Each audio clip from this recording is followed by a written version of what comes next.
Assalomu alaykum futbol muxlislari. Bugun sizlar bilan futbol olamidagi eng so'nggi yangiliklar bilan tanishib chiqamiz. Agar kanalimizga obuna bo'lmagan bo'lsangiz, obuna bo'ling va ushbu videoga kanalimiz rivoji uchun like bosishni unutmang. Bugun Angliya Kubogi 4-bosqichi doirasida Manchester City Salford Cityga qarshi o'yin o'tkazadi. Ushbu o'yin oldidan ko'pgina ishonchli saytlar Manchester Cityning taxminiy tarkibini chiqarishdi. Manchester Cityning taxminiy tarkibi quyidagicha. Tarkib 4-1-4-1 sxemasida bo'lib, ushbu o'yinchilar joy olgan. Darvozada Trafford, himoyada Luis, Abduqodir Husanov, Allini, Ake, yarim himoyada Niko, Shirki, Fodin, Reinders, Makayko. Hujumda esa Marmush joy egallagan. Ushbu o'yin Toshkent vaqti bilan soat 20:00 da start oladi. Yaqinda o'smirlar 17 Osiyo Kubogiga qur'a tashlandi.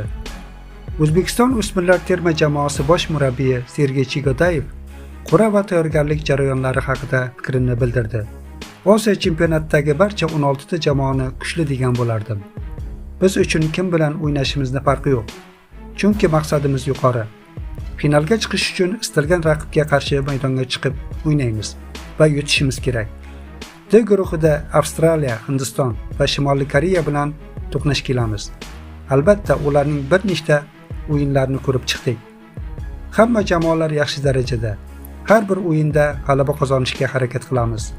5 kun o'z qarorgohimizda shug'ullanamiz va Belarus mamlakatiga yo'l olamiz.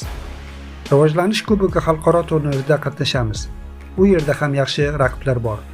Belarus, Ozarbayjon va Rossiya bilan bir guruhdan joy oldik.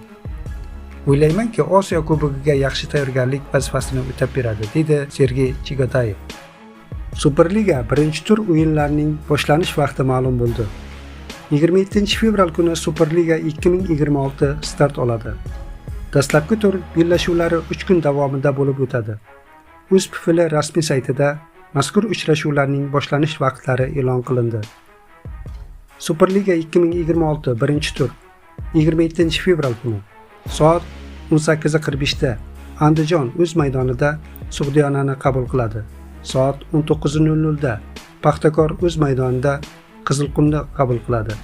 Soat 19:15 da esa Buxoro o'z maydonida Qo'qon 1912 ni qabul qiladi. 28-fevral kuni soat 18:45 da Neftchi o'z maydonida Mashalni qabul qiladi. Soat 19:00 da Lokomotiv o'z maydonida Surxonni qabul qiladi. Soat 19:15 da Dinamo o'z maydonida Navbahorda qabul qiladi.